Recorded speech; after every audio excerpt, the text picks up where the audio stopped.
অপরাজিতা lodge, রাত ৯টা।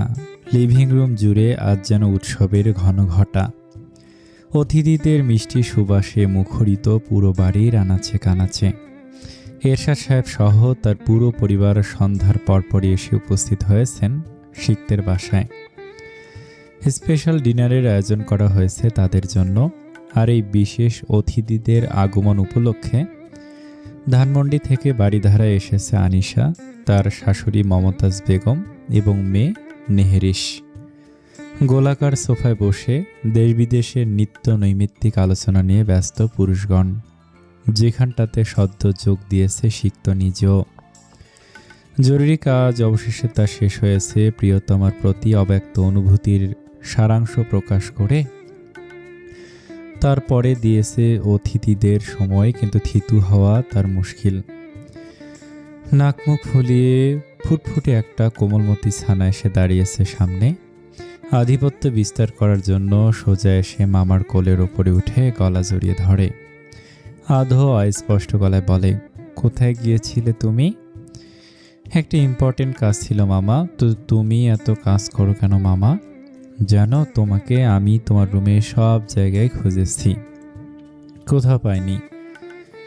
সিক্ত নেহেরিসকে নিয়ে একটু সরে বসে। বাবার বিজনেসের একাংশ চট্টগ্রাম বন্দর, অপরদিকে নিজেদের কর্মক্ষেত্রের সঙ্গে সংযুক্ত জায়গা নিয়ে রিয়ার অ্যাডমিরাল স্যারের সঙ্গে চলছে বেশ serious Alapan.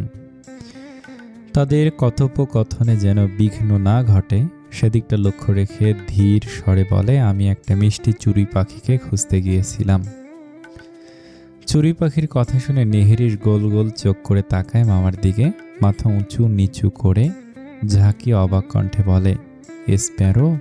Yes, a sweet Sparrow. পেয়েছো খুঁজে?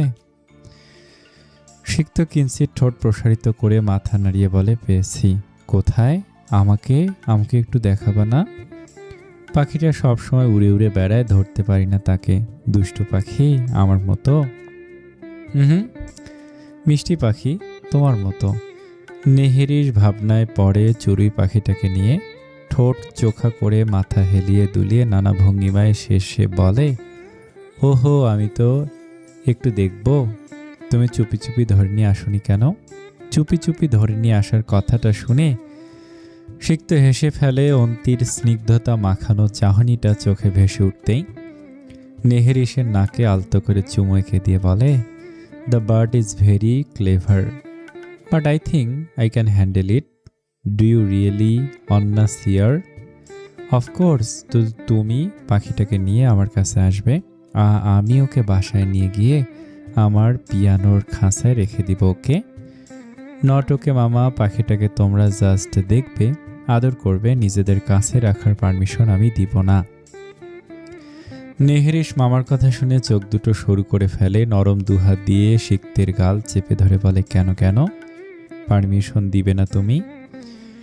সিক্ত নেহেরিসের মাথার সঙ্গে মাথা ঠেকায়, চোখে চোখ রেখে শীতল কণ্ঠে বলে, বিকজ ওই পাখিটা আমার কাছেই শুধু থাকবে। সে, তাকে আমি কারোর সাথে শেয়ার করতে পারবো না। তোমার কি খাঁচা আছে? আছে। কোথায়? আমার খাঁচাটা ম্যাজিক্যাল একটা খাঁচা। ওটা শুধু এই চড়ুই পাখিটাই দেখতে পারে, তাছাড়া কেউ পারে না।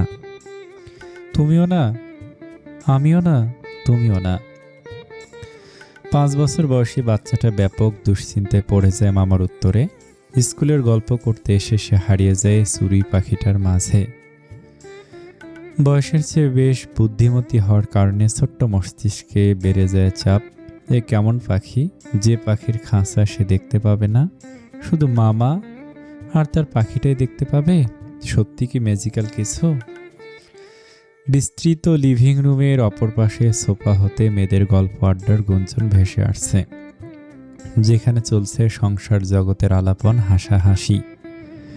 নিজেদের কর্মজগৎ উত্থাপিত করতে ভীষণ ব্যস্ত তারা। কাঁচের লম্বা ফুলদানিটার আড়ালে ডিভানের এক কোণে চুপিসারে বসে আছে জুথি। হাতে ফোন থাকলেও আড়ষ্ট চাহনি তার অদূরে সাদা টি শার্ট পরনের সুদর্শন পুরুষটার দিকে। একটু পরপরই চক্ষু যুগল পরোক্ষ করে আসছে সেদিক হতে। নেভিয়ান তো দেখছি বেশ কুল আপি, কানের কাছে রাইসার ফিসফিসে মৃদু আওয়াজ পেতেই তৎক্ষণাৎ চোখ সরিয়ে আনে জুথি। ফোনের দিকে দৃষ্টি রেখে নিজের ভাব গাম্ভীর্যের ধারা বজায় রেখে বলে, হঠাৎ এই কথা?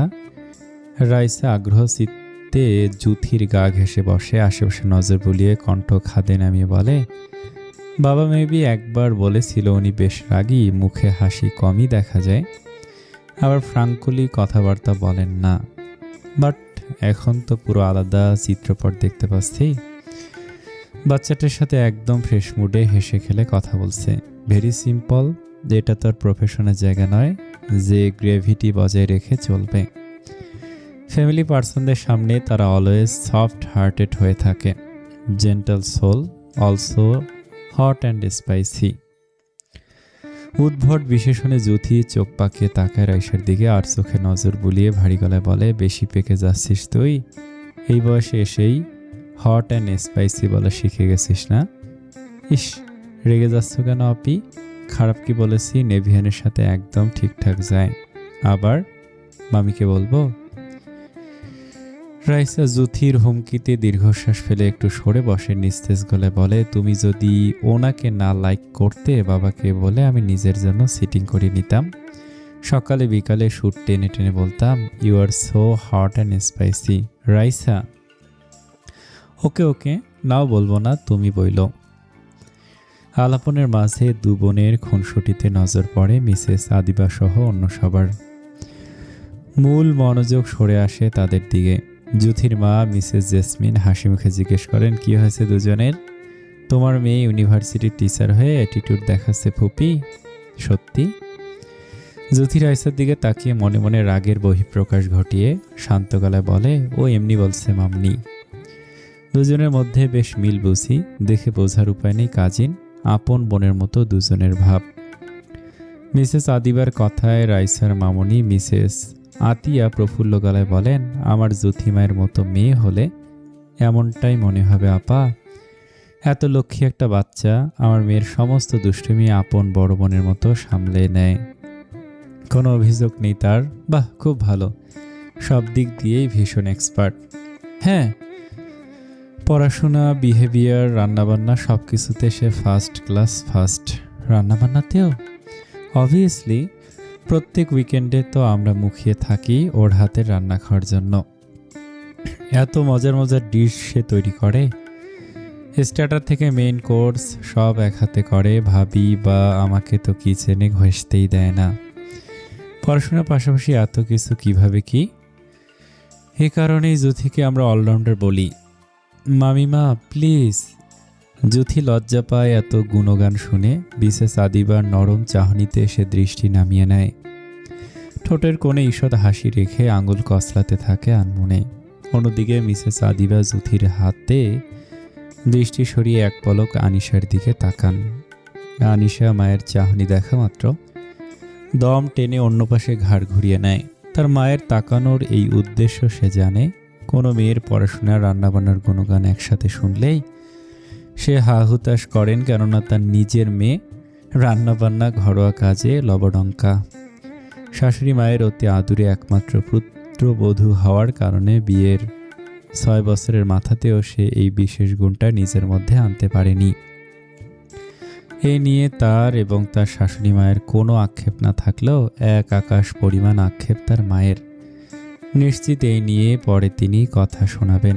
এমন মেয়ে ভাগ্যগুণে পেতে হয়। আপনি তো দেখছি বেশ ভাগ্যবতী মা, মেয়ের হাতে রান্নায় খেতে পারছেন। মিসেস আদিবার কণ্ঠে হতাশার সুর পেতে আনিশা হালকা কেসে উঠে পড়ে। এলোমেলো ভঙ্গিতে দাঁড়িয়ে মিষ্টি কণ্ঠে বলে, নেহেরিশকে ডিনার করিয়ে দেই, অনেক রাত হয়েছে। মিসেস আদিবা মেয়ের কেটে পড়া দেখে অন্তরালে দীর্ঘশ্বাস ফেলে হাসি মুখে জুথির থুতনিতে হাত রাখেন। কোমল গলায় বলেন, ভার্সিটির লেকচারার হয়েও এত সুন্দর সাংসারিক জ্ঞান বুদ্ধি দেখে আশ্চর্য না হয়ে পারছি না মামনি। আনমেরিড হয়েই তো এত কিছু শিখে ফেলেছে, মেরিড হলে তো কথাই নেই।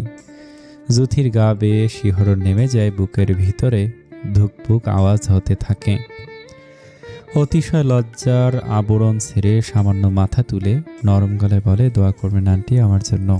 অবশ্যই মামনি, তোমার জন্য সব সময় দোয়া থাকবে। আমার ভাগ্নি যে ঘরে যাবে সে ঘর নিশ্চিত আলোকিত হয়ে যাবে। সত্যি তাই, এমনই মেয়ে তো আমরা আমাদের ছেলেদের জন্য চাই। মিসেস আদিবের মুখ হতে কথাটা বের হতে না হতে আড়ালে আবডালে রাইসা পিছন হতে সিমটি কাটে জুথির হাতে। জুথি লাল হয়ে যাওয়া মুখটা তুলে তাকাতে রাইসা ভুরু নাচিয়ে চুপিসারে হেসে ওঠে। ইশারা ইঙ্গিতে কিছু একটা বুঝতেই জুথি লজ্জা পেয়ে দৃষ্টি সরিয়ে নেয়। আচ্ছা, অনেক গল্প আড্ডা হলো আজকে, এবার ডিনার করবেন চলুন। আজকে কিন্তু থাকতে হবে আমাদের বাসায়, ছাড়ছি না। মিসেস জেসমিন মৃদু হেসে বলেন, আজকে না হোক অন্য কোনো দিন অবশ্যই থাকবো। জুথির চাচু চাচিমা অপেক্ষায় আছেন। কোনো সমস্যা নেই, আমার এখানে 2 দিন থেকে তারপর যাবেন। আচ্ছা, সময় তো আরও অনেক রয়েছে, আমাদের তো এখন আর শুধু প্রফেশনের খাতিরে একে অপরের সাথে পরিচিত নই।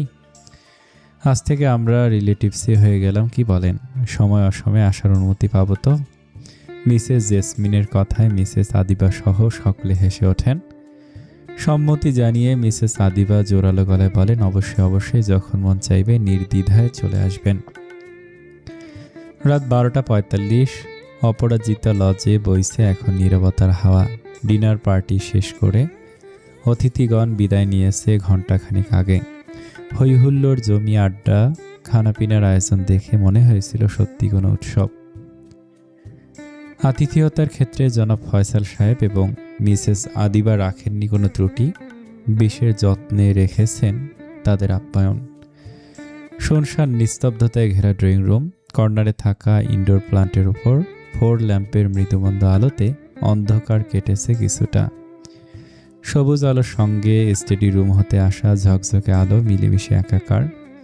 বাকি সব কক্ষে লাইট অফ হয়ে এলেও সেখানে আলো জ্বলে আছে আনপন ছন্দে। টেবিলে ঝুঁকে বসে আছে সিক্ত, তীক্ষ্ণ চোখ দুটো নিবদ্ধ করে রেখেছে তার কাজের মাঝে। ছুটির আমেজ ঘরের 4 দেয়ালে থাকলেও স্টাডি রুমটা তার কাছে একটা মিনি ওয়্যার রুম।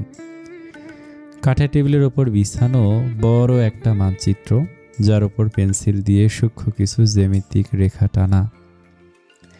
এক কোণে রাখা তার ল্যাপটপ, যার স্ক্রিনে বিশেষায়িত কিছু রাডার ডেটা গ্রাফের মতো ওঠানামা করছে। হাতে থাকা ম্যাগনিফাই গ্লাস দিয়ে স্যাটেলাইট ইমেজের কিছু অস্পষ্ট বিন্দুর উপর ধারালো নজর বুলিয়ে যাচ্ছে সে।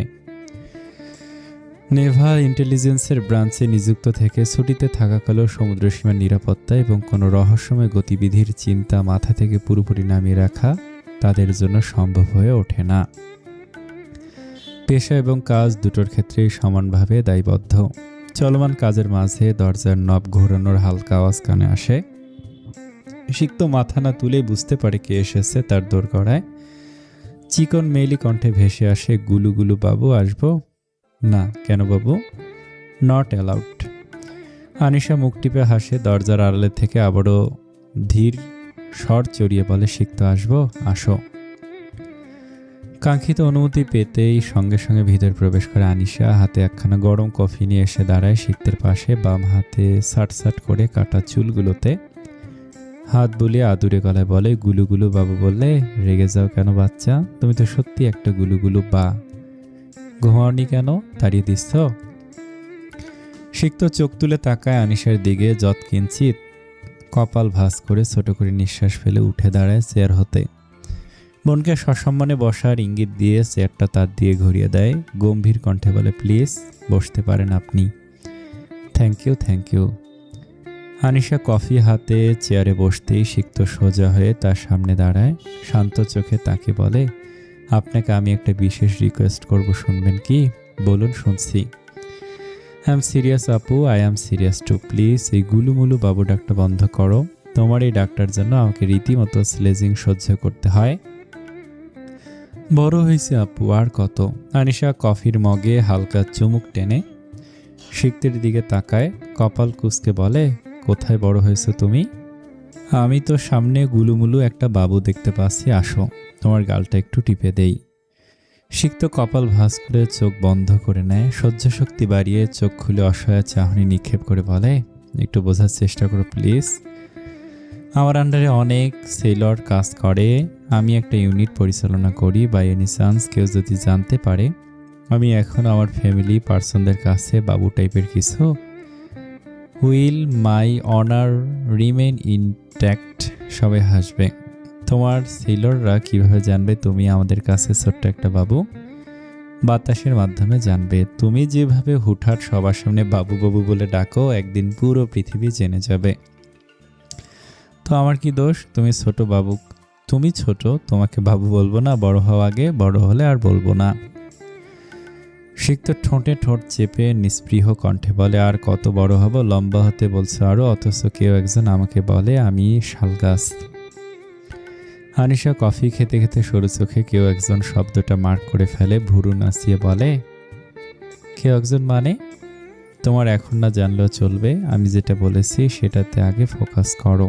জি বলো, শুনছি। প্লিজ আপু, নিহরিশকে বাবু বলে ডাকো। আমাকে কেন? দুদিন পর বিয়ে করলে আমারই তো বাবু হবে, তখন কি বলবে?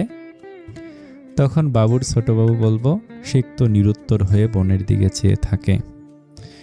ট্রাউজারের পকেটে দুহাত ঢুকিয়ে সিঙ্গেল সোফাটায় গায়ে লিয়ে দেয়, শক্ত গলায় বলে, তোমাকে আমি কখনোই রাঙ্গামাটিতে ইনভাইট করব না। এত বড় পানিশমেন্ট দিবে?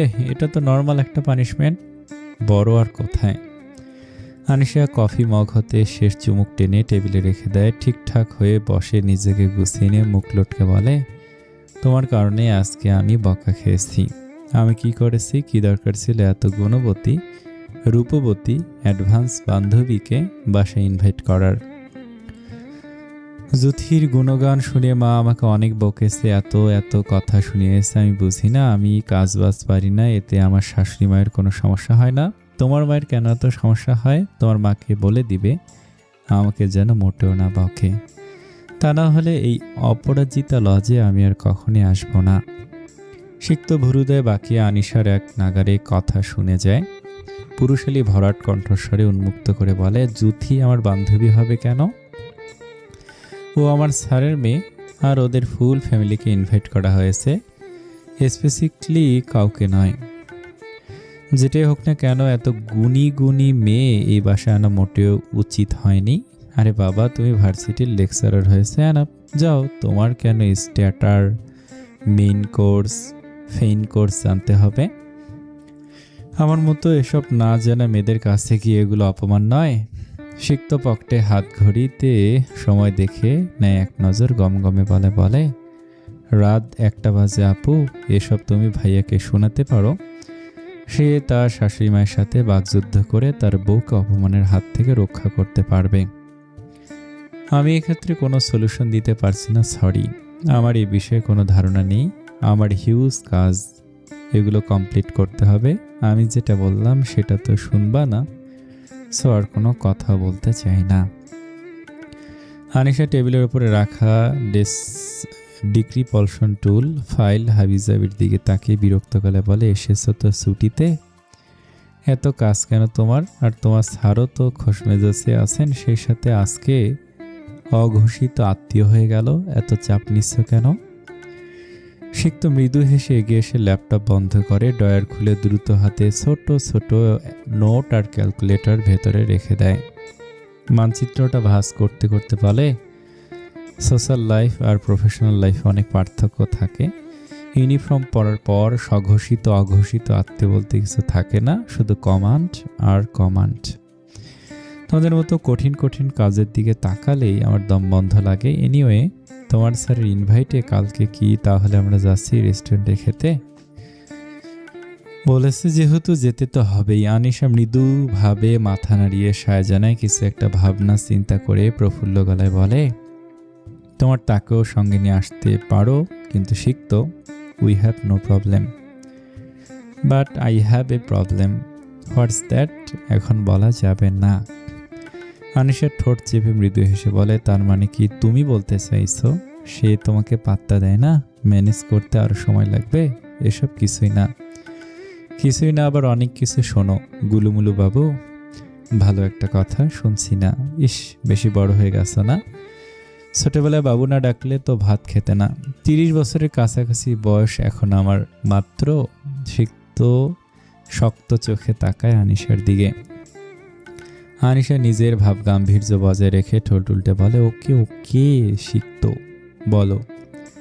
যত তাড়াতাড়ি সম্ভব তাকে আমাদের সাথে, বিশেষ করে মায়ের সাথে পরিচয় করিয়ে দাও। যাতে যত দেরি করবে তত সমস্যা হবে। আশেপাশে অত্যাধিক গুণবতী রূপবতী মেয়ে দেখলে। সিক্ত কিয়ৎক্ষণ চুপ হয়ে তাকিয়ে থেকে নির্বিকার ভঙ্গিতে বলে, মাকে বলবে আশেপাশে নজর না দিতে, আর দিলেও কাজ হবে না। গভীর প্রেম, গভীর হোক হালকা হোক, এগুলো ম্যাটার না। ম্যাটার হচ্ছে আমি যাকে চয়েস করেছি সে কনস্ট্যান্ট এবং ফিক্সড। দুনিয়ার হাজার গুণবতী রূপবতী মেয়ে হলেও আমি সেদিকে ফিরে তাকানোর প্রয়োজন মনে করব না। ভাইয়ের এক রোখা কথা শুনে আনিশা চোখ বড় বড় করে চেয়ার থেকে উঠে দাঁড়ায়।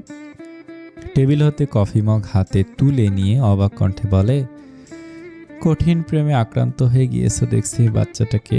সিক্ত অকপটে নিরেট গলায় বলে, বাচ্চাটা একটা চড়ুই পাখি। বাপরে, চড়ুই পাখি? নাম কি শুনি? অন্তি। আনিশা প্রথমে নামটা অস্পষ্ট শুনে কিছু একটা মনে করে কপাল কুঁচকায়। দ্বিধা মিশ্রিত গলায় বলে, কি নাম? অন্তি। সরি, অন্তি অন্তি অন্তি। আনিশার হাত হতে কফির মগটা শব্দ করে ফ্লোরের উপর ছিটকে পড়ে যায়। বিস্ফোরিত নেত্রে তাকিয়ে থাকে সিক্তের পানে এক দৃষ্টিতে। এক সেকেন্ডের জন্য তার মস্তিষ্কের ক্রিয়া চালন থেমে যায়। হতবাক স্বরে ঠোঁট নাড়ি বলে, প্লিজ বইল না তুমি যাকে ভালোবাসো তার নাম সুবহানা মেহবুব অন্তি, বাবা নওশাদ চৌধুরী, বাসা বসুন্ধরা ডি ব্লক, যার সাথে তোমার বিয়ে ঠিক করা হয়েছিল, যে বিয়ের দিনে পালিয়ে গিয়েছিল। সিক্ত দুহাত বুকের সাথে ভাঁজ করে নির্বিকার চিত্তে সায় জানায়, ধীর স্থির গলায় বলে, তোমার কনসেপ্ট ঠিক পথে আছে। অন্তি কিভাবে শিখত? Matters of the heart. কিন্তু অন্তি, ও মাই গড, এত হাইপার হয়ে যাচ্ছে কেন? আনিশার শুকনো ঠোঁট ভিজিয়ে জোরালো গলায় বলে, ওর তো অন্য কোথায় অ্যাফেয়ার আছে, এটা কিভাবে সম্ভব? অসম্ভব বলতে কিছু নেই। তুমি সত্যি ভালোবাসো অন্তিকে? তোর মনে হয় আপু আমি সেন্সিটিভ একটা ইস্যু নিয়ে ফান করতে পারি? মোটেও না। তাহলে প্লিজ নর্মাল হও। আনিশা ফ্লোর হতে কফির মগটা তোলার জন্য উদ্যত হতেই সিক্ত তাকে থামিয়ে দিয়ে নিজে তুলে দেয়। শীতল চোখে তাকে বলে, এখন ঘুমাতে যাও। ঠিকঠাক ঘুম না হলে মানুষ সব কিছুতেই নার্ভাস ফিল করে। I am totally okay, nervous feel করছি না। হুট করে ঝড় এলে ডিফেন্ড করাটা একটু কঠিন। ঝড় থেমেছে। আনিশা কক্ষ হতে বের হওয়ার জন্য পা বাড়ায়, এক নজর পিছু ঘুরে বলে, বাট একটা কথা। সিক্ত নিজ চেয়ারে বসে ল্যাপটপটা ফের চালু করতে করতে গম্ভীর কণ্ঠে বলে, শুনছি, বলো। মাকে যখন অন্তির কথা জানাবে তখন বাইরে অ্যাম্বুলেন্স আগে থেকে রেডি করে রাখবে। ডেফিনেটলি মা অন্তির কথা শোনা মাত্র প্রেশার ফল করে মাথা ঘুরে পড়ে যাবে। ঝুঁকি এড়াতে হসপিটাল মোস্ট রিকমেন্ডেড একটা প্রেস হবে আই থিঙ্ক। সিক্ত ল্যাপটপের স্ক্রিনের দিকে এক দৃষ্টিতে তাকিয়ে থেকে আনিশার কথা শুনে অথবা ঠোঁটের কোণে মৃদু হাসির রেখা ফুটে উঠে বলে, নিজ কাজে মনোযোগ দিতে দিতে গুড নাইট। স্যার, আপনার সাথে একজন দেখা করার জন্য নিচে অপেক্ষা করছে। কে এসেছে? একজন অল্প বয়সী ছেলে। নাম কি? জি, জিজ্ঞেস করা হয়নি স্যার। নওশাদ সাহেব গরম চায়ে চুমুক টেনে কপাল ভাঁজ করে ফেললেন। পত্রিকা হতে চোখ সরিয়ে গম্ভীর কণ্ঠে বলেন, তোমাকে সিকিউরিটি গার্ড হিসেবে রাখা তো দেখছি রিস্ক। নাম ঠিকানা না জেনে আমাকে জানাতে এসেছ। দারোয়ান খোরশেদ কাঁচুমাচু ভঙ্গিতে দাঁড়িয়ে থেকে ধীর গলায় বলে, স্যার উনি বললেন আপনার পরিচিত। পরিচিত আমার? জি স্যার। নওশাদ সাহেব অন্তির ঘরের দিকে এক নজর তাকিয়ে কিছু একটা ভেবে বলে, নাস্তা উপরে পাঠিয়ে দাও। খোরশেদ অনুমতি পাওয়া মাত্র চলে যায় অপেক্ষারত ব্যক্তিকে ডাকতে। নওশাদ সাহেব চোখে চশমা ঠিক করে ফের সকালের পেপারে মনোযোগ দিতে মিসেস মিথিলা হাতে ব্ল্যাক কফি নিয়ে এসে পাশে বসেন। তার পায়ের ওপর পা তুলে খোরশেদের যাওয়ার পানে জিজ্ঞাসা দৃষ্টিতে তাকে বলে, কে এসেছে? খোরশেদ বলল, আমার পরিচিত, বাট নাম ঠিকানা বলতে পারছে না। তোমার পরিচিত তো অসংখ্য মানুষ, এইভাবে উপরে আসার পারমিশন দেওয়াটা ঠিক হয়নি। আচ্ছা দেখি কে। মিনিট দুয়েক ব্যয় হতেই দরজার সম্মুখে এসে দাঁড়ায় সে পরিচিত ব্যক্তি। জড়সড় ভাবভঙ্গিতে আসা মাত্র কণ্ঠ বাড়িয়ে সালাম প্রদান করে। নওশাদ সাহেব মিসেস মিথিলা একই সাথে চোখ তুলে তাকান। পরিচিত ব্যক্তিকে অর্ধ পরিচিত মনে হতেই নওশাদ সাহেবের কপালের ভাঁজ গাঢ় হয়। সালামের উত্তর নিয়ে ভিতরে আসতে বলেন। শাওন চোয়ালে হাসি ঝুলিয়ে ভিতরে প্রবেশ করে। তার মুখরেখা দেখে মনে হয় যেন অতি পরিচিত কারো বাসায় দাওয়াত খেতে এসেছে। নওশাদ সাহেব বসার ভঙ্গি ইঙ্গিত করা মাত্র ধাপ করে সোফায় বসে হাসি হাসি মুখ করে বলে, কেমন আছেন আঙ্কেল? ভালো। তুমি কে যেন? জি, আমার নাম সায়ন। সেদিন আপনার অফিসে গিয়েছিলাম আপনার সাথে দেখা করতে, কিন্তু ও আচ্ছা, এবার চিনতে পেরেছি। হঠাৎ সকাল সকাল কি ব্যাপার? একটু দরকারে এসেছি। নওশাদ সাহেব দরকার কথাটা শুনে তার হাত থেকে পেপার সরিয়ে রেখে দেন। স্ত্রীর প্রশ্নাত্মক দৃষ্টি চোখে পড়তে আড়ষ্ট কণ্ঠস্বরে বলেন, অন্তির সাথে? পুরো বাক্য শেষ করার আগে বিদ্রূপ চাহনিতে মিসেস মিথিলা মাথা নাড়িয়ে ক্রূর হাসি হাসেন। কফিতে চুমুক দিয়ে ধীর গলায় বলেন, বুঝতে পেরেছি। তা কি দরকার এসেছো তুমি? শাওন মিসেস মিথিলার প্রশ্ন করা মাত্র ঠোঁটের আগায় প্রস্তুত করে রাখা উত্তর উগড়ে দেয়। কণ্ঠ নামিয়ে বলে, আন্টি, অন্তির সাথে আমার যে একটা সম্পর্ক রয়েছে সেটা হয়তো আপনারা জানেন, সেটা নিয়ে আর কি কথা বলতে এসেছি। তোমাদের সম্পর্ক এখনো আছে? হ্যাঁ আছে তো, থাকবে না কেন আন্টি? মিসেস মিথিলা তড়িৎ চোখে নওশাদ সাহেবের দিকে তাকায়, সরু কণ্ঠে বলে, তোমার গুণধর মেয়ে, তার মানে তোমাকে মিথ্যে বলেছে? ছি! নওশাদ সাহেব দীর্ঘশ্বাস ফেলেন, থমথমে মুখরেখায় শাওনের দিকে তাকিয়ে বলে, অন্তি বলেছে তুমি ওকে ঠকিয়েছ? তোমার সাথে ওর আর কোনো সম্পর্ক নেই, দুজনেই দুই কথা। কেন? আঙ্কেল, তেমন কিছু নয়। অন্তি আমার উপর রাগ করেছে, তাই এই কথাটা বলেছে। আসলে আমাদের মধ্যে একটা মিসআন্ডারস্ট্যান্ডিং হয়েছিল, যার কারণে আর কি। তো এখন কি দরকার? শাওন শুকনো ঢোক গিয়ে নিজেকে সামলায়, আশেপাশে সূক্ষ্ম দৃষ্টি বুলিয়ে নিরেট গলায় বলে, আঙ্কেল, আমি অন্তিকে বিয়ে করতে চাই। সরাসরি বিয়ের প্রস্তাবে নওশাদ সাহেবের মুখভঙ্গি খানিকটা পরিবর্তন হয়ে এলেও মিসেস মিথিলার ক্ষেত্রে সেরকম করে পরিবর্তন দেখা যায় না, বরং শাওনের আপদমস্তক দেখে সিক্ত গলায় হাসেন। বিয়ে? জি আঙ্কেল, আমি অন্তিকে বিয়ে করতে চাই। আমি ওকে খুব ভালোবাসি। তোমার প্রফেশন কি? প্রফেশনের কথা শুনে শাওনের মনে জ্বলন্ত প্রদীপ নিভু নিভু হয়ে আসে। তার প্রফেশন দীর্ঘকাল যাবত হতে বেকার পদে অন্তর্ভুক্ত, কিন্তু সারা দুনিয়া রটিয়ে রেখেছে মাল্টি ন্যাশনাল কোম্পানিতে বেশ বড় পদে নিযুক্ত আছে। অন্তিকেও একই কথা বলেছিল সে, কিন্তু পুরোটাই মিথ্যার জালে পেঁচানো। মনে মনে সে কথা সাজিয়ে নেয়, সেই সাথে বাঁকা হাসি চাপিয়ে নিজেকে বুঝ দেয়, প্রফেশন দিয়ে আর কি হবে, অন্তিকে কোনো মতে বিয়ে করতে পারলেই তো লাইফ সেটেল একদম। এই বাড়ির অর্ধেক মালিকও হয়ে যাবে সেই সাথে।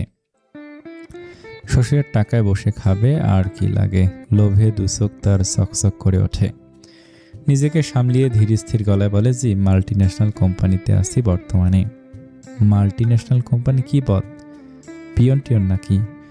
নওশাদ সাহেবের অবজ্ঞা মিশ্রিত কথায় শাওন হতভঙ্গ দৃষ্টিতে তাকায়, মনে মনে কয়েকটা গালি দেয় তাকে। মিসেস মিথিলা ব্যঙ্গাত্মক হেসে বলেন, কি বলছো তুমি? এভাবে বলে নাকি কেউ? হোক পিয়ন, সমস্যা কি? হ্যাঁ, তোমার মেয়ের জন্য এই তো অনেক।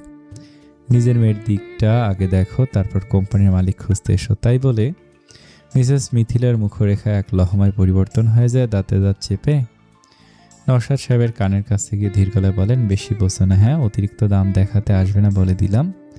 টু বি অনেস্ট, যে মেয়ে তোমার, ওর জন্য তো পিয়নও মানানসই নয়। সেদে এসেছে, রাজি হয়ে যাও, না তো আজীবন ঘরে ফেলে রাখতে হবে। কেউ বিয়ে করবে না তোমার মেয়েকে। নওশাদ সাহেব স্ত্রীর তেজি কণ্ঠস্বর দমে যান, নিজের মতামতকে অগ্রাহ্য করতে নেন না কোনো সেকেন্ড সময়ও। ভারী গলায় বলেন, আচ্ছা, অন্তিকে ডাকি তাহলে। মিসেস মিথিলা মুখে জোরপূর্বক হাসি ফুটিয়ে শাওনের দিকে এক পলক তাকিয়ে বলেন, অন্তিকে ডাকতে হবে কেন? ও কি বুঝে এসবে? তার চেয়ে বরং শাওনের সাথে কথা বলে ঠিকঠাক করে নাও, তাতেই হয়ে যাবে। দুজনের হতে সম্মতির আভাস পেতে শাওন বিস্ময়ে চোখ বড় বড় করে ফেলে। দুঃস্বপ্নেও ভাবতে পারেনি এত তাড়াতাড়ি অন্তির বাবা মা বিয়ের জন্য রাজি হয়ে যাবে। সে তো ভেবেছিল মাল মশলা মাখিয়ে নাটক অভিনয় করে অতঃপর রাজি করতে হবে, এতে দুফোঁটা চোখের পানি গড়ালেও অস্বাভাবিক কিছু মনে হবে না। আঙ্কেল, আমি কি পজিটিভ ধরে নিব? নওশাদ সাহেব মুখ খোলার আগে মিসেস মিথিলা চতুর গলায় বলেন, তোমরা যেহেতু একে অপরকে ভালোবাসো, তাই আপত্তি জানানোটা প্রয়োজন বোধ করছি না। তোমরা ভালো থাকলে আমরা ভালো থাকবো। নিজ থেকে বিয়ের প্রস্তাব নিয়ে এসেছো, ফিরিয়ে দিই কি করে বলো? ধন্যবাদ। ধন্যবাদ আন্টি, আমি জানতাম আপনারা রাজি হবেন। আমাদের দুজনকে ঠিক মেনে নিবেন। মেনে না নেওয়ার উপায় কি? তোমার কথা শুনে বোঝা যাচ্ছে তুমি অন্তিকে খুব ভালোবাসো। শাওন দিবা স্বপ্নে এই বাড়ির মালিক হওয়ার খুশিতে মেতে উঠল, নিজেকে নিয়ন্ত্রণে রাখার চেষ্টা করে। সুস্থির গলায় বলে, তাহলে বিয়ের ডেট কবে কি?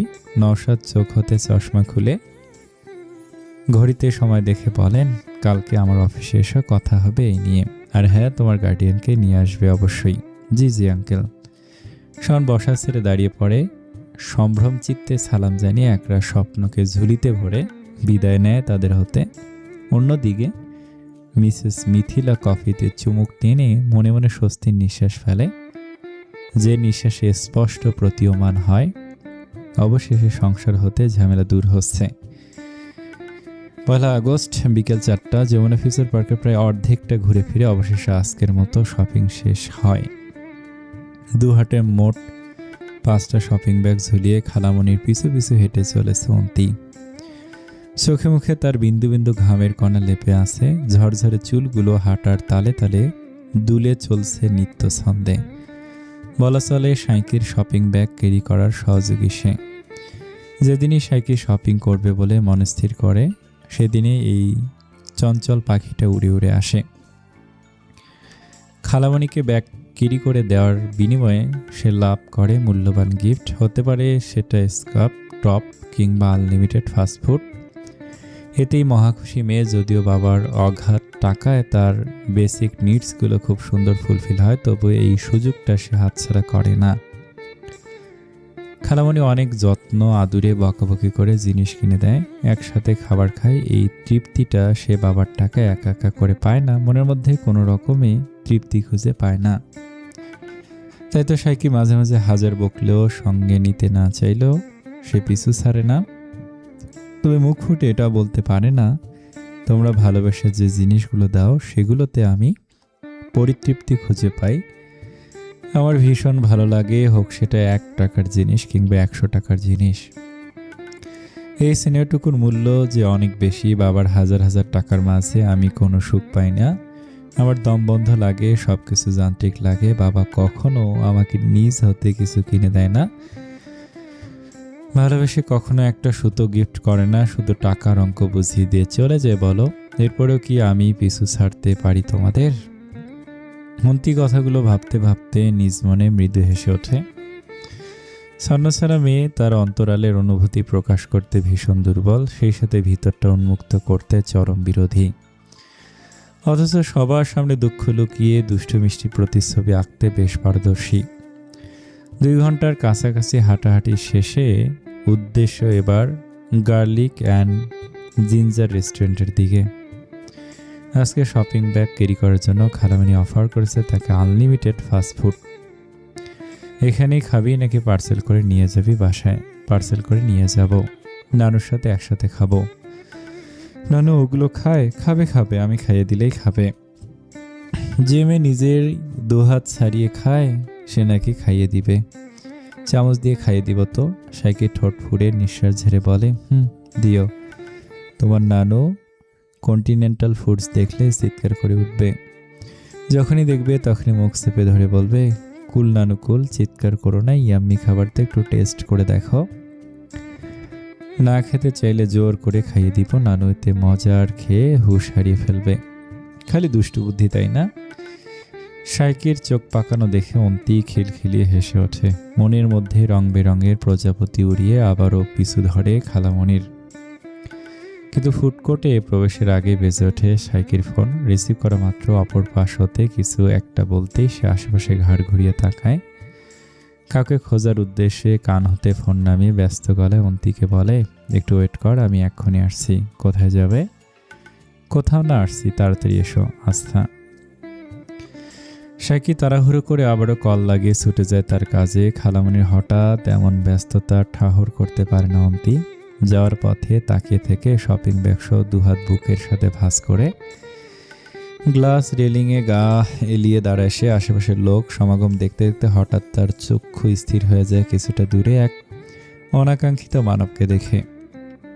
জনাব এরশাদ সাহেবের ইনভাইটেশন রক্ষা করতে লাঞ্চে গার্লিক অ্যান্ড জিঞ্জার রেস্টুরেন্টে এসেছিল সিক্ত ও তার পরিবার। গল্প খাওয়া দাওয়া শেষ করতে করতে লম্বা সময় পেরিয়ে অবশেষে বের হয় সবাই। শুধুমাত্র আনিশা ব্যতীত ফয়সাল সাহেব, মিসেস আদিবা, নেহেরি সবাই উপস্থিত হয়েছিল। আনিশা আসতে পারেনি বিশেষ কারণে। সে গিয়েছে স্বামী শাশুড়ির সঙ্গে তার পৈতৃক শ্বশুরালয়ের ভিটায় একদিনের সফরে। নেভি ব্লু কটন শার্ট সাথে বেজ রঙের প্যান্টে একদম ফর্মাল স্টাইলে হাজির হয়েছে নেভিয়ান সাহেব। শার্টের হাতটা ফোল্ড করে কোণে অবধি গোটানো, তার হাতে ব্রাউন লেদার স্ট্যাপের ঘড়ি, চুলগুলো একদম পরিপাটি করে গোছানো, সুদৃঢ় ভঙ্গিতে ঠাই দৌড় টেনে সবাই বের হওয়া অবধি দাঁড়িয়ে থাকে সে। দূর হতে এমন দৃশ্য দেখে অন্তির মনে পড়ে কোনো একসময় শপিং মলে এভাবেই উনি তাকে সাহায্য করেছিল।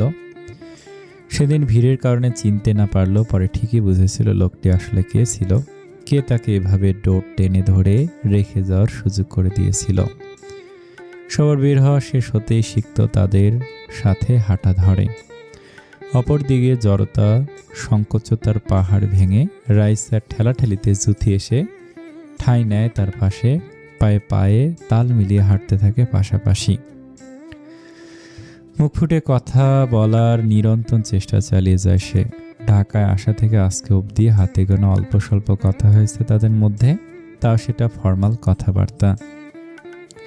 একটু ফ্রি হয়ে আলাপ সালাপ করার মতো পরিবেশ এখনো গড়ে ওঠেনি। সিক্ত হাতে থাকা ফোনটা পকেটে ঢুকিয়ে দৃষ্টি উপরে তোলে।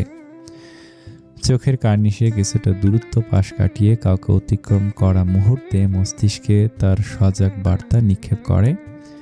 বুকের ভিতরটা আচানক ধক করে উঠতেই সে ঘাড় ঘুরিয়ে তাকায় ডান পাশে। সরাসরি শ্রীগাল নজর গিয়ে পড়ে তার অন্তির দিকে। সিক্তের নির্বাক চাহনি অন্তির দিকে পড়তে অন্তি মাথাটা একপাশে সামান্য হেলিয়ে ভুরু উঁচিয়ে ঠোঁটের কোণে বাঁকা হাসি ফুটিয়ে তোলে। পাশে থাকা রমণীকে উদ্দেশ্য করে সিক্তকে সপ্রতিভ নীরব টিপ্পনি কাটতেই সিক্ত কিছুটা অপ্রস্তুত হয়ে পড়ে। বাম পাশে ফিরে তাকাতেই যুথিকে দেখতে পেয়ে বুঝতে পারে তার চঞ্চল চুরইয়ের রহস্যময় হাসির উদ্দেশ্য অন্তি মিসেস আদিবা এবং ফয়সাল সাহেবের চোখে নিজেকে ধরা না দিতে সঙ্গে সঙ্গে উল্টো ঘুরে দাঁড়ায়, ঠোঁটে ঠোঁট চেপে চুপিসারে হেসে চলে যায় আপন মনে। এক্ষুনি আসার কথা বলে সময় পার হয়ে যায় প্রায় 5 মিনিটের কাছাকাছি। অধৈর্য চপলমতি রমণী এক জায়গায় এত সময় ধরে দাঁড়িয়ে থাকতে থাকতে বিরক্ত হয়ে ওঠে। এদিক ওদিক একা একা ঘুরে ফিরে সে বিপরীত পাশে সিঁড়ির কাছে চলে যায়। লিফট অ্যাক্সিলারেটর থাকার কারণে সিঁড়ির দিকে মানুষ নেই বললেই চলে। পাশে সাজিয়ে রাখা মাঝারি সাইজের মার্বেল ফুলদানিতে সবুজ পাতা ঝাঁকড়া ফুল দেখতেই সে বসে পড়ে সিঁড়ির এক কোণে। শপিং ব্যাগগুলো পাশে রেখে সবুজ পাতাগুলো নেড়ে চেড়ে দেখতে থাকে। নিরিবিলি চিত্তে কাটানোর সময় হঠাৎ নাকে এসে পৌঁছে পুরুষালী পরিচিত পারফিউমের সুবাস। অন্তির হাত সবুজ পাতার উপরে থামে মুহূর্তেই, কিন্তু চক্ষু দৃষ্টি সরায় না সেখান হতে। ঠোঁটের কোণে মৌন হাসি তার লুকোচুরি খেলে। বুঝতে পারে নেভিয়ান সাহেবের জাহাজ ভিড়েছে তার নদীর কিনারে। সিক্ত অন্তির বসারত সিঁড়ির নিচের সিঁড়িটায় বসে পড়ে। হাতে থাকা দুটো বাটার স্কচ হতে একটা বাড়িয়ে দেয় অন্তির দিকে।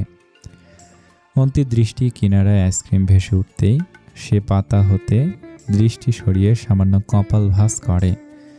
নেভিয়ান সাহেবের হঠাৎ উপস্থিতি, সে সাথে একদম আইসক্রিম নিয়ে হাজির হওয়াটা অপ্রত্যাশিত ভাবনায় এসে ঠেকে। নেবে কি নিবে না করেও বাটার স্কচ ক্রাঞ্চ দেখে লোভ সামলাতে পারে না। একজন নিজ হাতে অন্তিকে তার ফেভারিট কিছু দিচ্ছে আর সেটা সে প্রত্যাখ্যান করবে, এমন দৃশ্য বিরল। প্রয়োজনে কোনো শত্রু যদি তাকে মজাদার খাবারের লোভ দেখায় সেটা সে অকপটে গ্রহণ করবে, অতঃপর মারামারি হানাহানিতে যোগ দিবে। সিক্তের বাড়িয়ে দেওয়া বাটার স্কচটা হাত বাড়িয়ে নেয় সে, কোনো দিকে না তাকে চুপচাপ খাওয়া শুরু করে। অন্যদিকে সিক্ত নিজেও তার হাতে থাকা বাটার স্কচটা ধীর ভঙ্গিতে খেতে খেতে সামনের দিকে দৃষ্টি রাখে। দুজনের মধ্যে চলে না কোনো প্রকার বাক্য বিনিময়। পাশ কাটিয়ে কিছু মানুষজন যাওয়া আসা করে। কৌতূহলী দৃষ্টিতে তাকিয়ে থেকে দেখে দুজন নীরব মানবীকে। এমন জায়গায় বসে থেকে আইসক্রিম খাওয়াটা বেশ অবাক লাগে তাদের দেখে। অন্তি আইসক্রিম খাওয়ার ফাঁকে ফাঁকে আর চোখে তাকিয়ে দেখে মেডিকুলাস পার্সনকে। সর্বদা সময়ের মতো টিপটাপ গুছিয়ে রাখার ভঙ্গি, এত আস্তে ধীরে খাওয়া দেখে অন্তির কপাল কুঁচকে আসে। 2-3 বাইটের তার বাটার স্কচ শেষের পথে, আর 1 বাইট দিলেই খতম। আর এই লোকের মনে হচ্ছে মাত্র খাওয়া শুরু হলো, শেষ হতে 1 বছর। এত ম্যাথমেটিক্যাল ওয়ে মেনটেন করে মানুষকে দেখা, নাশাপথে দীর্ঘশ্বাস ছাড়া আর কিছু বের হয় না তার। কিছুটা সময় পেরোয়। অন্তির আইসক্রিম শেষ হয়েছে কিছুক্ষণ আগে। এখন চুপচাপ বসে থেকে নজর দিচ্ছে নেভিয়ান সাহেবের আইসক্রিমটার দিকে। ভিতরে ভিতরে রাগ হয় লোকটার ওপর। এত ধীরে ধীরে কেউ খায় মাত্র মাঝপথে। এখন যে ওনার বাটার স্কচের প্রতি তার লোভ লাগছে, সেটা কিভাবে বুঝবে? ছোট বাচ্চাদের মতো একটু পর পর চোখ বুলিয়ে খাচ্ছে। খাওয়ার জন্য মনটা আঁকুপাকু করছে। একটু আগে খাওয়া আইসক্রিমের স্বাদ মনে হচ্ছে সে ভুলে গিয়েছে। আরও একবার টেস্ট না করতে পারলে জীবন অতৃপ্ত হয়ে উঠবে। সিক্ত হাত ঘড়িতে এক নজর সময় বুলিয়ে উঠে পড়ে। অন্তির মুখোমুখি দাঁড়িয়ে শীতল চোখে তাকিয়ে থেকে তাকে দেখে কিয়ৎ সেকেন্ড অন্তির হঠাৎ করে ভীষণ লজ্জা ঘিরে ধরে। সন্তর্পণে চোখ সরিয়ে নেওয়া মুহূর্তে সিক্ত তার হাতে থাকা বাটার স্কচটা বাড়িয়ে দেয়। মৌনতায় ঘেরা শব্দহীন কথোপকথনের মাঝে প্রথম মুখ খুলে সে সাবলীল গলায় বলে, নিতে পারো, আই থিঙ্ক খুব একটা প্রবলেম হবে না, এতে হওয়া উচিত নয়। নির্বিকার ভঙ্গিতে নেভিয়ান সাহেবের কথাটা শোনা মাত্র অন্তির গা বেয়ে শিহরণ বইয়া যায়। কান দিয়ে গরম ধোঁয়া বের হয়, শরীর জুড়ে অদ্ভুত আলোড়ন সৃষ্টি করে। ছন্নছাড়া রমণী লজ্জার ভারে নুয়ে জড়সড় হয়ে পড়ে। এলোমেলো দৃষ্টি নিক্ষেপ করে। বাটার স্কচটা সে নিজ হাতে তুলে নেয়। সিক্ত সন্তুষ্ট চিত্তে সামান্য ঝুঁকে নরম হেসে অন্তির মাথায় স্নেহ মাখা হাত নেড়ে দেয়। ছোট্ট বাচ্চাদের মতো আদুরে ভঙ্গিতে চুলগুলো ঠিক করে দিয়ে ধীর কণ্ঠে বলে, take care little sweet sparrow, see you soon. অন্তিকে রেখে সে চলে যায়, কিন্তু কাঠ মূর্তি হয়ে থাকা রমণী নড়ে চড়ে না।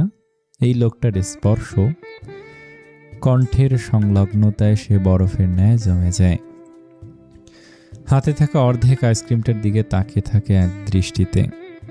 নিজেকে ধাতস্থ করার প্রাণপণে লড়াইয়ে উঠে দাঁড়ানোর জন্য উদ্যত হয়, কিন্তু পাশ ফিরে তাকাতেই দেখতে পায় একগুচ্ছ পিস রঙা গোলাপের সম্ভার, সাথে ছোট একটা হলুদ কাগজের চিরকুট। অন্তি অবাক হয় খানিকটা। লোকটার যাওয়া পানে চোখ বুলিয়ে সে তৎক্ষণাৎ চিরকুটটা হাতে তুলে নেয়। ডান হাতে কাগজের ভাঁজ উন্মুক্ত করতেই দেখতে পায় গোটা গোটা অক্ষরে লেখা, অনারেবল ম্যাম, আমার মনোযোগের বৃত্তটা খুব ছোট হয়ে এসেছে। কেন্দ্রবিন্দুতে আপনি থাকার কারণে এবং আপনার সম্মানে আশেপাশে অপ্রাসঙ্গিক অনেক কিছুই এখন নগণ্য আমার কাছে।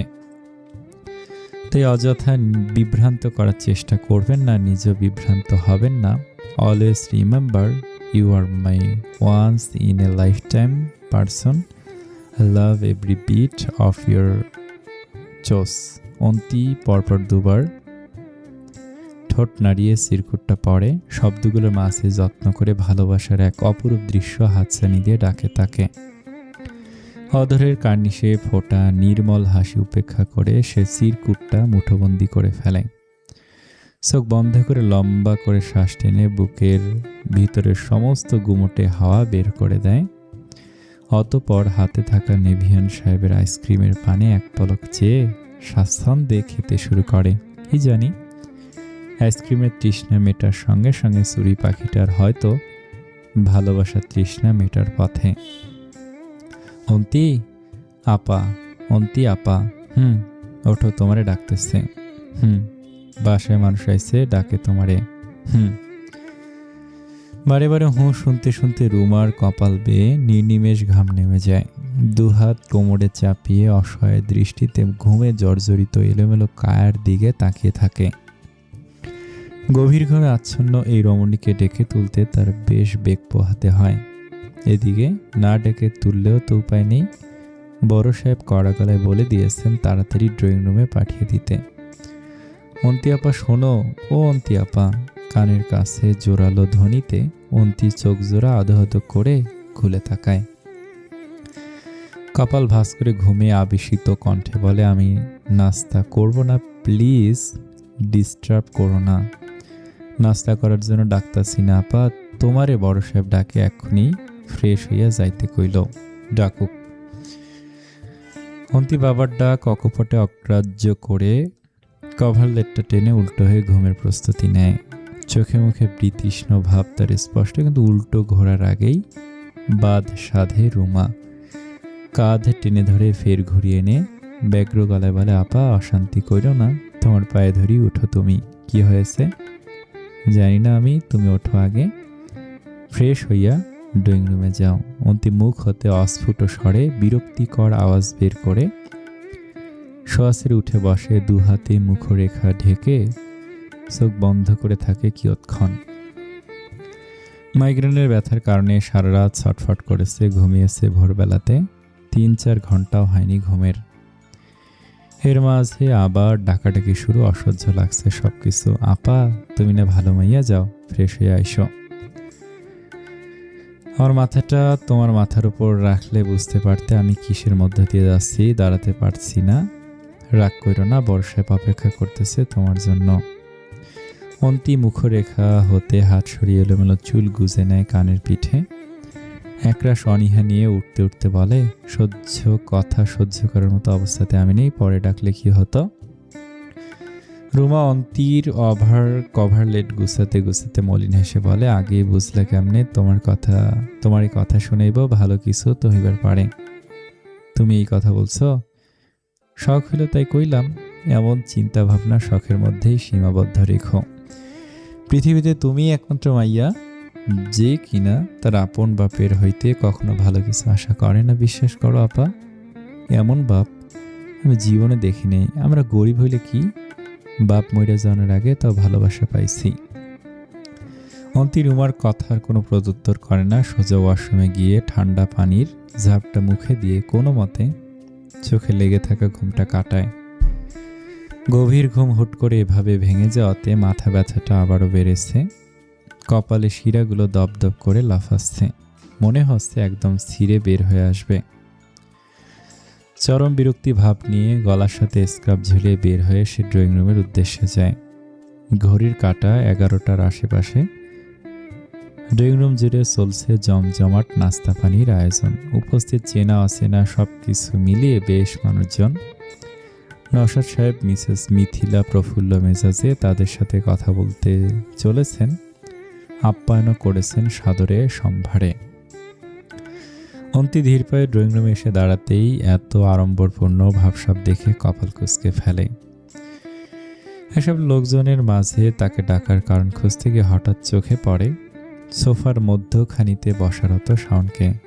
ধান্দাবাজ ব্যাটাকে দেখা মাত্র সঙ্গে সঙ্গে গায়ে আগুন জ্বলে ওঠে তার।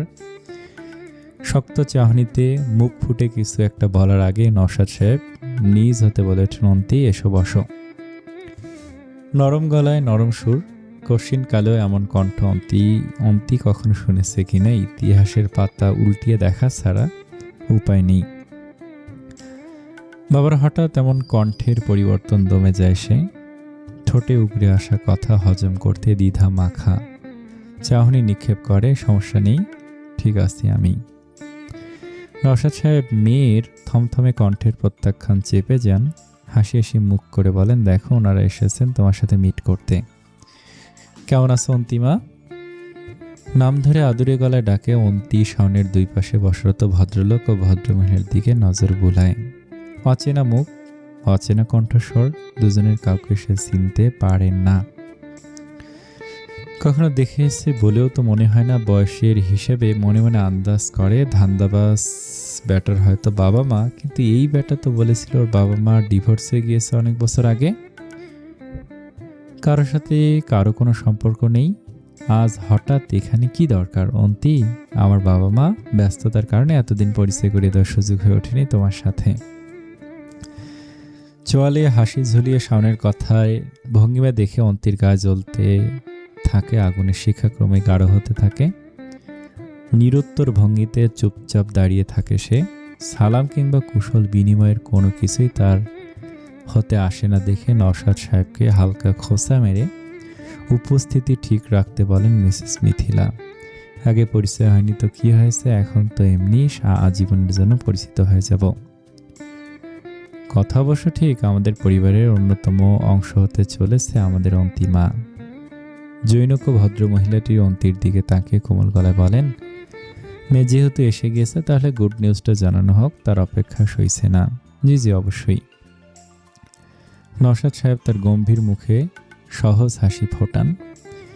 স্ত্রী সহ আশেপাশের মুখের সমর্থনে গলা পরিষ্কার করে সুস্পষ্ট কণ্ঠে ঠিকরে বলেন, অন্তি শোনো, তোমার জন্য একটা গুড নিউজ আছে। Good news? আমার জন্য? হ্যাঁ। অন্তি দুহাত বুকের সাথে ভাঁজ করে তাচ্ছিল্য মাখা হাসি আসে।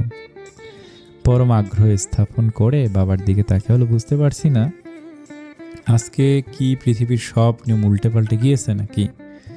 আমার জন্য গুড নিউজ আছে, কি সেটা? এইভাবে বলার কিছু নেই, কথাটা আগে শোনো। শুনছি, প্লিজ কন্টিনিউ। তোমার আর শাওনের আজকে সন্ধ্যায় বিয়ে হবে, এখন ওনারা সবে এসেছেন তোমাকে রিং পড়াতে। বাবার কথার ভাবার্থ নিতে পারে না অন্তি। চলমান মাইগ্রেনের ব্যথার সঙ্গে মাথাটা ঝিনঝিন করে ওঠে তার। কয়েক সেকেন্ডের জন্য চোখ বন্ধ করে নিজেকে সামাল দিতে দিতে বলে, সরি, আমি বুঝতে পারিনি। কার বিয়ে? তোমার বিয়ে শাওনের সাথে। অন্তি কিয়ৎ সেকেন্ডের জন্য নীরব বনে যায়। শাওনের পরিবার সহ হঠাৎ উপস্থিতির কারণ স্বচ্ছ জলের ন্যায় পরিষ্কার হয়ে যায় তার কাছে।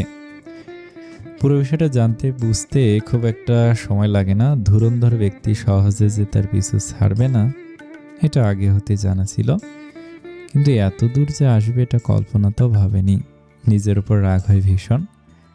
কোন দুঃখে এই খচ্চর প্রাণীর সাথে যে তার পরিচয়টা ঘটেছিল। বাবা, আমার প্রচণ্ড হেডেক হচ্ছে। এসব উদ্ভট কথাবার্তা নেয়ার মতো অবস্থাতে আমি নেই। আমাকে যেতে দিলে আমি খুশি হতাম। উদ্ভট কথা মানে কি বলছো তুমি? সহজ বাংলা কথাটা বলেছি বাবা। অযথা তামাশা সৃষ্টি না করার জন্য অনুরোধ করছি তোমাকে। যেটা বলছো সেটা প্লিজ আর রিপিট করো না। নওশাদ সাহেবের মুখে আমাবস্যার ন্যায় আধার ঘনিয়ে আসে। উপস্থিত অতিথিদের সামনে অন্তির কথা শুনে সে বসা ছেড়ে দাঁড়িয়ে পড়ে। গম্ভীর মুখরেখায় সামনে এগিয়ে এসে মুখোমুখি দাঁড়িয়ে কণ্ঠনামী বলেন, উল্টো পাল্টা কথা বলে আমার মান সম্মানটা নষ্ট করবে না। আমি সুস্থ মস্তিষ্কেই কথা বলছি। তোমার কাছে যেটা গুড নিউজ সেটা আমার কাছে গ্রিম নিউজ। নওশাদ সাহেবের কপালের রগ ফুটে ওঠে। চোয়াল শক্ত করে বলেন, সিনক্রেট করো না অন্তি, সমস্যা কি? তোমার পছন্দের ছেলের সাথেই তো তোমার বিয়ের অ্যারেঞ্জ করছি। হেয়ালি করছো কেন? আমার পছন্দ করা ছেলে? এই ধান্দাবাজ, এই মহা প্রতারক ছেলে আমার পছন্দের? ওর সাথে আমার জাস্ট নামে মাত্র একটা সম্পর্ক তৈরি হয়েছিল, এছাড়া কিছুই না। তাও সেটা সীমিত সময়ের মধ্যেই শেষ হয়ে গিয়েছে। অন্তির জোরালো গলায় বলা কথা শুনে উপস্থিত সবাই এক অপরের মুখ সাউন্সি করে। এক লহমায় আড়ম্বরপূর্ণ পরিবেশ থমকে গিয়ে নীরব হয়ে ওঠে। শাওনের কপালে বিন্দু বিন্দু ঘামের দেখা যায়। উঠে দাঁড়িয়ে উপস্থিত নিজের কবজায় আনতে জোরপূর্বক হেসে বলে, এখনো রাগ করে আছো তুমি আমার ওপর অন্তি? এই ধান্দাবাজ, একদম কথা বলবি না তুই। তোর হিসেবে আমি পরে আসছি, ওয়েট কর। অন্তি, বাড়াবাড়ি করো না। আমি বাড়াবাড়ি করতে চাই না, আমি জাস্ট অবাক হচ্ছি। বলা নেই কওয়া নেই, বিয়ে ঠিক করে ফেলেছো মানে? যা খুশি তাই? শাওন নিজে বলেছে তোমার সাথে ওর রিলেশন রয়েছে। অন্তি ক্ষুব্ধ দৃষ্টিতে তাকায় শাওনের দিকে, দাঁতে দাঁত চেপে রুক্ষ কণ্ঠে বলে, মিথ্যাবাদী তো মিথ্যা কথাই বলবে। একপাক্ষিক কথা শুনে ডিসিশন নেওয়াটা তো বোকামি, তাই না? অন্তি, নিজেকে নিয়ন্ত্রণ করো, বেশি কথা বলে ফেলছো তুমি। এই ছেলের জন্য বিয়ের আসর হতে পালিয়েছিলে তুমি, আর এখন অস্বীকার করছো। না পালালে তো কারো আসল রূপ দেখতে বা জানতে পারতাম না। পরিস্থিতি হাত হতে ফসকে যাওয়া দেখে মিসেস মিথিলা নড়ে ওঠেন। যে করেই হোক বিয়েটা ভেঙে দিতে দিবেন না কোনোভাবেই। এই মেয়েকে ঘাড় হতে না নামানো অবধি শান্তি পাবে না। এত বড় মুখ্যম সুযোগ হাতছাড়া করে দিবে হতেই পারে না। কৌশলে পুরো অস্থিতিশীল মুহূর্তটাকে ধামাচাপা দিতে তিনি উপস্থিত অতিথিদের সামনে হাসি মুখে বলেন, সরি, আসলে আমরা অন্তিকে আগে থেকে কিছু জানাইনি জন্য একটু সিন ক্রিয়েট করছে। আপনার প্লিজ ওর কথায় কেউ কিছু মনে করবেন না, বাচ্চা মেয়ে, বুঝতে পারছে না। তাহলে কি রিং সেরিমনি হবে না? হবে না কেন, অবশ্যই হবে। তবে অন্তির যেহেতু এখন মুডটা ঠিক নেই, তাই আর প্রেশার দিচ্ছি না। আজ সন্ধ্যায় কমিউনিটি সেন্টারে বিয়ের আগে আমরা রিং সেরিমনিটা সেরে ফেলবো, কেমন? আমরা ততক্ষণে একটু ওকে সময় দিই প্লিজ। মিসেস মিথিলার সাবধানে চাল দেখে অন্তি স্তব্ধ হয়ে যায়। এই সার্কাস প্রান্তরে নিজের উপস্থিতি তার কাছে বিদঘুটে লাগে। হাত পা নিষ্পিস করতে থাকে। শুধুমাত্র বাবার কারণে সে তার সীমায় নিজেকে ধরে রাখার চেষ্টা চালিয়ে যায়। শাওনসহ তার পক্ষ হতে আগত সব নিকটাত্মীয় মিসেস মিথিলার সূক্ষ্ম ইঙ্গিত ধরতে পেরে উঠে দাঁড়ান। এত কিছুর পরেও তাদের মুখভঙ্গি স্বাভাবিক, যেন মনে হচ্ছে এসব তারা মোটেও বিচলিত না। যে কোনোভাবে বিয়েটা হলে খুশি, ভালো থাকবেন, সন্ধ্যায় দেখা হচ্ছে তাহলে। জি অবশ্যই। বিদায় দেওয়ার মুহূর্তে মিসেস মিথিলা শাওনকে চোখের পাতায় আশ্বস্ত করে কিঞ্চিত হেসে দরজা চাপিয়ে দেয়। ধীর পদস্থে হেঁটে এসে অন্তির দিকে এক পলক তাকে দৃষ্টি সরিয়ে নেয়। নশা সাহেবের চোখে চোখ রেখে বাঁকা সুরে বলে, বোঝাও, বেশি বাড়াবাড়ি না করতে, চুপচাপ যেন বিয়েতে রাজি হয়ে যায়। আমার কিন্তু কোনো প্রয়োজন পড়েনি তোমার মেয়ের কারণে বারে বারে তোমার সম্মান রক্ষা করার। নশা সাহেব অন্তিকে ফের রাজি করানোর জন্য উদ্যত হতেই অন্তি তীর্যক হেসে বলে, আজকের দিনটা অন্তির জন্য রিয়েলি মেমোরেবল ডে। মানতে হচ্ছে আমার জন্য সবার এত চিন্তা। তুমি কি ভালোভাবে কথা বলতে শেখনি? হয়তো না, শেখানোর কেউ ছিল না। যাই হোক, আমি ফিজিক্যালি মেন্টালি কোনোভাবে স্টেবল নয় এসব কিছু সহ্য করার জন্য। আমি চাই না কেউ এসব নিয়ে আমাকে আর ডিস্টার্ব করুক। নাটক শুধু। মিসেস মিথিলা চোখ ঘুরিয়ে ধীর গলায় বলা কথাটা অন্তির কানে নির্বিঘ্নে পৌঁছায়। একজন মানুষের প্রতি চরম তিক্তানুভব তাকে আষ্টেপৃষ্ঠে জড়িয়ে ধরে। মাথা ব্যথায় এত কিছু ঝঞ্ঝাটে চোখে তার প্রায় ঘোলাটে হয়ে এসেছে।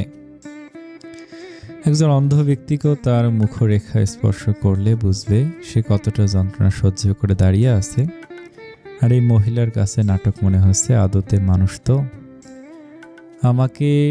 তোমাকে আমরা ডিস্টার্ব করতে চাই না, শুধু সন্ধ্যায় রেডি থেকো। আমি কথা দিয়েছি তাদের, আমি বিয়ে করব না। That's my final decision.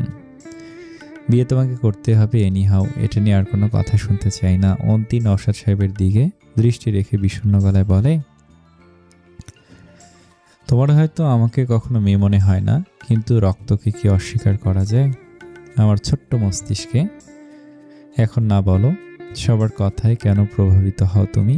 কেন নিজের বিবেক দ্বারা কিছু বোঝার চেষ্টা করো না? তুমি নিজেও জানো শাওন একটা ফ্রড, তারপরে শুধুমাত্র বিষাক্ত ছায়ায় পা মারিয়ে তুমি আমার জীবনটা নষ্ট করার জন্য উঠে পড়ে লেগেছো কেন বাবা? মায়া হয় না? বাবা নামে কল পুরো কথাটা শেষ করতে পারে না অন্তি। তার আগেই সপাটে একখানা চট তার বাম গালে এসে পড়ে, হেলে পড়ে সে মুহূর্তেই। মাথা ফের প্রবল বেগে ঝিমঝিমি ওঠে, চোখ দিয়ে গড়িয়ে পড়ে নোনা জল। নিজেকে ধাতস্থ করার চেষ্টায় এই নিদারুণ জ্বালা সে সহজে হজম করে চুপচাপ। বড় বড় কথা বললে পরিণতি খারাপ হবে। বিয়ে তোমার শাওনের সাথেই আজকে সন্ধ্যায় হবে, এটাই আমার চ্যালেঞ্জ রইল। বাবার হাতের প্রথম চরের বেদনা ভুলে অন্তি মিসেস মিথিলার দিকে তাকে কঠিন গলায় বলে, শাওনকে আমি বিয়ে করছি না, এটা আমার চ্যালেঞ্জ রইল। রাগে দগ্ধ হয়ে হাতের কাছে কর্নার টেবিলটার উপর রাখা সাদা সিরামিকের ফুলদানিটা এক নিমিষে ছিটকে ফেলে দেয় ফ্লোরে অন্তি। ভিতরে প্রজ্বলিত আগুনের লেলিহান শিখা উপেক্ষা করে হনহনিয়ে চলে যায় সে। বেডের উপর রাখা ফোনটা হাতে নিয়ে বের হয়ে যায় সরাসরি রুম হতে। অন্তি আপা দাঁড়াও, অন্তি আপা। রুমার ডাক অন্তি শোনে না। বাসা হতে বের হয়ে যায় সে। কিচেনের সম্মুখে দাঁড়িয়ে এতক্ষণ পুরো দৃশ্য অবলোকন করে নির্ভীতে দীর্ঘশ্বাস ফেলে রুমা। এই মাথা গরম মেয়েটা এখন কি করবে কে জানে। তড়িৎ গতিতে নিচে নেমে আসতে না আসতেই গ্যারেজে গাড়ি এসে থামে। ড্রাইভার এসে স্নেহাকে দরজা খুলে দেয়। স্নেহা গাড়ি হতে বের হয়ে দাঁড়াতেই ঝড়ের গতিতে অন্তি এসে তাকে যৎকিঞ্চিৎ ধাক্কা দিয়ে সরিয়ে নিজের ড্রাইভিং সিটে বসে পড়ে। উঁচু হাই হিলের তাল সামলাতে না পেরে স্নেহা পড়ে যেতে যেতে নিজেকে সামলে নেয়। ঘাড় ঘুরিয়ে তাকাতেই জোরালো স্বরে বলে, হোয়াট ননসেন্স, দেখতে পাও না? অন্তি পাল্টা জবাব দেয় না। কাঠের পুতুলের ন্যায় ক্রোধ মিশ্রিত চাহনি নিক্ষেপ করে চোখের পলকে গ্যারেজ হতে গাড়ি বের করে নেয়। লাগামহীনে হর্নে দারোয়ান দুজন পারে না দৌড়ে গেট খুলে দিতে। এক নিমিষে ধুলো উড়িয়ে গাড়ি চলে যায় উদ্দেশ্যহীন এক গন্তব্যে। লাল টকটকে চোখ হতে বিরতিহীনভাবে ঝরছে অনবরত পানি। এমন পানি আগে কখনো চোখ হতে ঝরেনি এই দুরন্ত কামিনীর। কেন এত কষ্ট হচ্ছে জানে না সে, এত চেষ্টার পরেও নিজেকে দমাতে পারছে না, না পারছে চোখের পানি ধরে রাখতে। বিষাদে বিষাদে জরাজীর্ণ তার মুখখানি, ঠোঁটে ঠোঁট কামড়ে নিবারণ করার কি মিথ্যা প্রয়াস চালিয়ে যাচ্ছে সে, কিন্তু পারছে আর কই। এক হাতে স্টিয়ারিং ধরে অপর হাতে অন্তি ফোন কানে চেপে ধরে। ফোনের অপর পাশে ব্যক্তি কল রিসিভ করা মাত্র ভেজা কণ্ঠে বলে, কোথায় আছেন আপনি? সিক্ত গাড়ির গতি কমিয়ে উইন্ডোর গ্লাস নামিয়ে নেয়। বাইরের দিকে এক নজর বুলিয়ে শান্ত গলায় বলে, রমনা ক্রস করছি, ওখানেই থামুন। অন্তির গলার স্বর, সেই সাথে কথার ধরনে সিক্তর কপালে সূক্ষ্ম ভাঁজ ফুটে ওঠে। কান হতে ফোনটা নামিয়ে সে গাড়ি থামিয়ে ফেলে তৎক্ষণাৎ। Any problem? বাবার প্রশ্নে নিরুত্তর হয়ে যায় সিক্ত। ঠোঁটের ওপর ঠোঁট চেপে সে গা এলিয়ে দেয় সিটে। ফিরে একই পরিস্থিতির শিকার। সামনের দিকে স্থির দৃষ্টি রেখে সে অন্তরালে ছোট করে দীর্ঘশ্বাস ফেলে। ইমার্জেন্সি টাস্ক দেখানোর পূর্ব মুহূর্তে পাশ হতে থমথমে গলায় ভেসে আসে, ইদানিং ইমার্জেন্সি কল দেখি বেশি আসছে তোমার। বাবা? ফয়সাল সাহেব সিক্তের ডাক প্রত্যাখ্যান করেন। কালো সুটখানা হাতে জড়িয়ে নিয়ে দরজা খুলতে খুলতে বলেন, তুমি একটা বিষয় নিশ্চিত থাকতে পারো সিক্ত, আগামী দিন হতে আমার গাড়ি তোমার জন্য নিষিদ্ধ হতে চলেছে। রাঙামাটি থেকে নিজের গাড়ি এনে তারপরে ইমার্জেন্সি মিটিং মিছিল টাস্ক পূরণ করবে। তুমি চাইলে গাড়ি নিয়ে যেতে পারো, আমার প্রয়োজন নেই। ফয়সাল সাহেব গাড়ি হতে নেমে যান। চোখের চশমা ঠিক করে গম্ভীর কণ্ঠে বলেন, আমি এক যুগ ধরে ড্রাইভিং করি না, এটা নিশ্চয়ই অজানা নয় তোমার। উবার কল করি? ধন্যবাদ, একটু অপেক্ষা করতে পারবে? ড্রাইভারকে আসতে বলি। ফয়সাল সাহেব হাত ঘড়িতে সময় দেখে পাশ কাটিয়ে যাওয়া রিক্সাকে ডেকে নেন। যার মুহূর্তে সামান্য ঝুঁকে সিক্তের দিকে তাকিয়ে বলেন, প্রিয়জন প্রায়োরিটি লিস্টে রাখা ভালো, তবে আমার উডবি ডটার ইন লয়ের সাথে টাইম ম্যানেজমেন্ট নিয়ে চুক্তি করাটা জরুরি হয়ে পড়েছে। যদি কখনো সম্ভব হয় মিট করাবে। আফটারঅল তার জানা উচিত আমি তার জন্য কত স্যাক্রিফাইস করছি। সিক্ত উইন্ডোতে হাত ঠেকিয়ে ঠোঁটের কোণে ক্ষীণ হাসি আড়াল করে, মৃদুভাবে মাথা নাড়িয়ে সায় জানায় বাবার কথায়। সময়ের পাল্লা কিছুটা ভারী হয়। মধ্য গগনে সূর্যের রশ্মির তীব্রতা কমে মেঘলা হয়ে এসেছে বেশ খানিকটা। আশেপাশে গাছপালাগুলো হতে শনশন আওয়াজ বাতাস বইছে, সেই সাথে আকাশ হতে বৃষ্টি নামানোর নিরন্তর আকতি জানাচ্ছে গুনগুনিয়ে। ধরণীতলে ঝর্ণা নেমে এলেও তার গতি অক্ষুণ্ণ রেখে গাড়ি এসে থামে কিছুটা দূরে। গম গম আওয়াজ পেতেই ফোন হতে দৃষ্টি তোলে সিক্ত। গাড়ির সাথে হেলান দিয়ে দাঁড়ানো, ছেড়ে সোজা হয়ে দাঁড়াতেই তীক্ষ্ণ চোখ চোরায় ধরা পড়ে তার প্রতীক্ষিত রমণীকে। অন্তি গাড়ি হতে নেমে আসে। রক্ত রাঙা চোখ দুটো হতে পানি ঝরা বন্ধ হলেও সম্পূর্ণ পাপড়ি জোড়া ভেজা, চুলগুলো এলোমেলো উদ্ভ্রান্তের ন্যায়। বাদামি রঙের স্কার্ফটা চাদরের ন্যায় গায়ে জড়িয়ে রাখা, শুভ্র মুখখানি গোধূলি বেলার আকাশে লালিমা আভার ন্যায় টকটকে হয়ে আছে। বাম গালটা স্পষ্ট আঙ্গুলের ছাপ। সিক্তকে দেখা মাত্র তার ভিতরটা ভেঙে আসে। মনের কোণে জমিয়ে রাখা কথাগুলো উন্মুক্ত করতে দূরত্ব বজায় রেখে বেকুল গলায় বলে, নিজেকে কিসের সাথে তুলনা করব বুঝতে পারছি না। মনে হচ্ছে আমি পুরনো লাইব্রেরির কোনায় পড়ে থাকা মলাট ছেঁড়া বই, যার ভেতরে অনেক গল্প আছে কিন্তু কোনো সূচিপত্র নেই। আমি সুর কাটা বেহালার মতো, যা বাজাতে গেলে শুধু আর্তনাদ বের হয়, আমি অনুভূতি প্রকাশ করতে পারি না। অন্তির চোখ দিয়ে ফের জল গড়িয়ে পড়ে। বাম হাতের পৃষ্ঠে মুছে কাঁপা গলায় বলে, তুচ্ছ কারণে কেঁদে ভাসিয়ে দিচ্ছি। আমি স্রেফ খাপছাড়া একটা মেয়ে, গুছিয়ে চলা জীবনের সাথে অভ্যস্ত নই, খানিকটা ভাঙা কম্পাসের মতো, যার কাঁটা কোনো নির্দিষ্ট দিকে ঘোরে না। বাস্তবতা আমার কাছে একটা ধোঁয়াশা ভরা কাছের জানালার মতো। আপনি হয়তো পূর্ণিমার চাঁদ খুঁজেছেন, কিন্তু সত্যিকার অর্থে আমি অমাবস্যার অন্ধকার ছাড়া কিছুই না। আমি সুখ খুঁজতে গেলেই নিজেকে হারিয়ে ফেলবো, আর আপনি আমাকে বদলাতে গিয়ে ক্লান্ত হয়ে যাবেন। অন্তির মনে নেই সেই সর্বশেষ কবে এভাবে কেঁদেছে কারো সামনে। এতকাল তার কান্নার শব্দের সঙ্গী ছিল ঘরের চার দেয়াল, খোলা আকাশ, উন্মুক্ত সবুজ মাঠ আর নদী। এই প্রথম সে নিয়ম ভঙ্গ করেছে। একজন পুরুষের সামনে অবলীলায় চোখ হতে পানি নির্গমন করে দিচ্ছে। কান্নার শব্দ তার গাঢ় হয়ে কথা জড়িয়ে আসে। মাথা হেলিয়ে দুহাতে শক্তি ছেড়ে দেয়, ঠোঁট উল্টিয়ে কান্নার ঝংকার তুলে বলে, এই আমি, ভাঙা চোরা ঠেলা গাড়ি। অনিন্দ সুন্দর বলতে আমার মধ্যে তেমন কিছুই নেই, খুব সাধারণ। চলবে কি আপনার? না চললে বলে দিন, ফিরে যাব। আমি দুঃখ সইয়া কারিগর, সই নিতে পারবো, খুব একটা কষ্ট হবে না। সিক্ত চুপচাপ অন্তির সমস্ত দুঃখের পরিস্ফুটন ব্যক্ত হতে দেখে। নির্বাক নিস্তব্ধ ভঙ্গিতে দাঁড়িয়ে দেখে একটা অগোছালো মেয়ের সূক্ষ্ম অনুভূতিগুলো নিবিড়ভাবে পর্যবেক্ষণ করে। কি এমন মাধুর্যতা আছে যার কারণে সে দৃষ্টি পর্যন্ত ফেরাতে পারছে না তার হতে।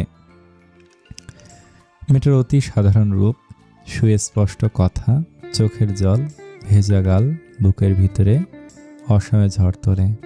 সিনসিনে ব্যথা অনুভব হওয়ার আগেই ঠোঁটের কোণে মৃদু হাসি ফুটে ওঠে নেভিয়ান সাহেবের। দুহাত প্রসারিত করে দিয়ে শীতল স্বরে বলে, আসো। অন্তি ঘোলাটে চোখে এক নিস্তব্ধতায় মাখা সম্মোহন দেখে ডুকরে কেঁদে ওঠে। নিয়মের সমস্ত বেড়াজলকে বুড়ো আঙুল দেখে এক ছুটে যায় শিখতের কাছে। লম্বা গরনের পুরুষটার গলার দুপাশে হাত ঠেকিয়ে সামান্য উঁচু করে আশ্রয় না তার প্রশস্ত বুকের মধ্যখানিতে। সিক্ত তার বুকে অদৃশ্য খাঁচাতে তার চুরুই পাখিটাকে সযত্নে বন্দি করে ফেলে। লোহার শিকলের পরিবর্তে মনের শিকল দ্বারা বেরি পরিয়ে নেয় আজীবনের জন্য। মাথায় নিচু করে সন্তর্পণে চুমু এঁকে দেয়। অশান্ত রমণীর ললাটে 30-এর কাছাকাছি বয়সে এসে দাঁড়িয়ে আছি। প্রফেশনের খাতিরে কিংবা পার্সোনাল লাইফে অসংখ্য দেশ বিদেশ ভ্রমণ করেছি। আমরা ফুল ফ্যামিলি ভ্রমণ পিপাসু।